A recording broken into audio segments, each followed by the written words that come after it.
The morning sun cut through the cracked blinds, casting jagged patterns across the dusty garage. Smoke curled lazily from the exhaust of an old pickup truck, blending with the smell of oil and rust that clung to the walls. Jonah Rourke wiped his hands on a rag, his knuckles raw, his body aching from a lifetime of work that never seemed to pay.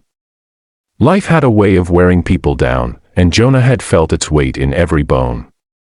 But that morning, something entirely unexpected would shake him in a way he could never have anticipated. A soft, raspy voice drifted from the doorway. "If you carry me up the stairs, I'll tell you a secret," said a little girl, her voice trembling but firm, the kind that demanded attention even though her tiny frame seemed too fragile to command it. Jonah froze, his eyes following her small silhouette. She looked no older than 7, her cheeks flushed and pale in turns, her hair tangled from what Jonah assumed was a restless night. There was a quiet desperation in her eyes, an urgent plea that reached straight into the parts of Jonah he had long stopped acknowledging. Most people wouldn't have noticed her. Most would have passed her by, too absorbed in their own troubles to see someone else's pain. But Jonah was different, or at least, that's what he told himself. He walked slowly toward her, heart thundering in a strange rhythm, as if anticipating some long-forgotten memory of care. "Who are you?" he asked, his voice low and uncertain, barely above the whirring of the garage fans. She didn't answer immediately.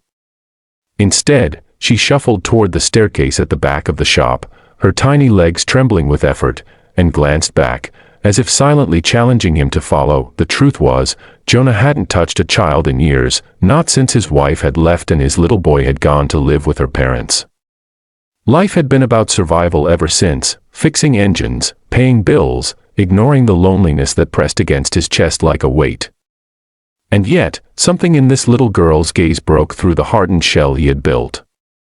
With a sigh that seemed to come from his very soul, Jonah bent down and lifted her into his arms. She was light, shockingly so, like holding a fragile bird that could shatter at any wrong move. As he carried her up the stairs, her small hands clutched his shoulders, and she whispered, almost conspiratorially, "My name is Marlo. And the secret, it's something only someone brave like you can hear." Jonah felt a shiver run down his spine. A secret. From a little girl. He had spent decades avoiding surprises, but there was a curiosity in him that refused to be silenced. He tightened his grip, not out of force but out of a protective instinct he didn't know he still possessed. The room at the top of the stairs was dimly lit, sunlight spilling in through a narrow window, illuminating dust particles that danced lazily in the air. Marlo's eyes darted nervously to the corner of the room, where a small pile of tattered toys and drawings lay scattered. Jonah set her down gently, feeling the rough carpet beneath his boots. Marlo sat cross-legged, her gaze intense, as if the walls themselves might be listening. She leaned in close, and with a voice so quiet he almost didn't catch it, she said, "I can hear things that people don't notice. I hear hearts. And yours, it's been heavy for a long time, but it can still heal."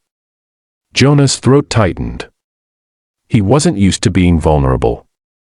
He wasn't used to someone seeing past the grit and grime and the facade of toughness he wore like armor. But Marlo's words pierced through in a way that was almost painful. "How do you hear hearts?" he asked, his voice hoarse. She shrugged, a small smile tugging at the corners of her lips. "Some people just listen. Really listen.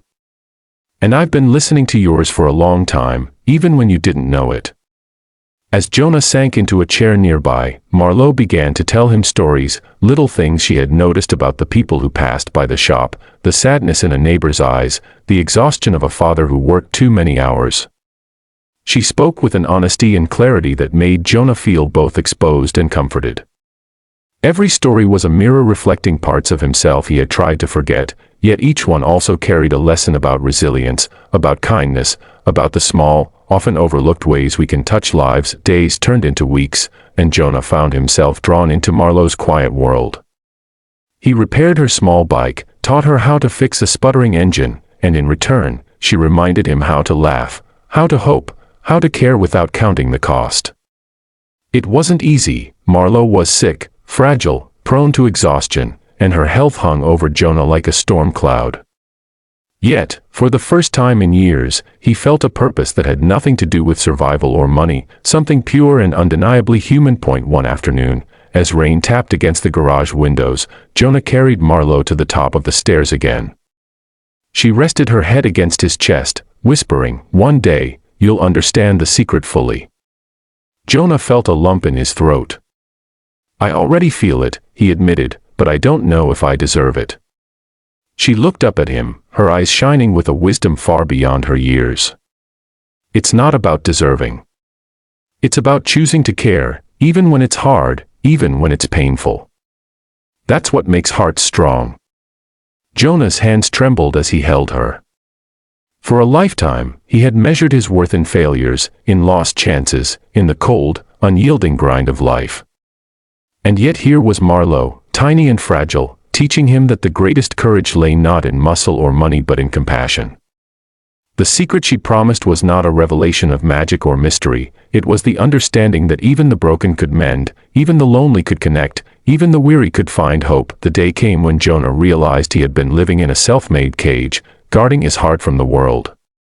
Marlowe's presence had cracked the bars, showing him that life could be messy and beautiful simultaneously. She had given him something no amount of work could earn, the reminder that love, empathy, and kindness are not weaknesses, they are the quiet superpowers that can transform even the hardest lives. If you felt your heart stir reading this, if you believe in second chances and the power of unexpected connections, please like, comment, share, and subscribe to the channel Single Dad Diaries. Every small act of kindness matters, and sometimes the people we least expect teach us the greatest lessons. The seasons changed, and Jonah continued his work in the garage, but his days were no longer colorless. Marlowe's laughter echoed in the corners, her drawings pinned above the workbench, her tiny footprints marking the floor like a promise of hope. One evening, as the sun dipped below the horizon, Marlowe leaned against Jonah and whispered, "You're ready now." He didn't need to ask what she meant, he felt it in the steady beat of his own heart. In that moment, Jonah understood that the secret Marlowe had carried was never hers to keep, it was meant to be lived, to be embodied, to be shared.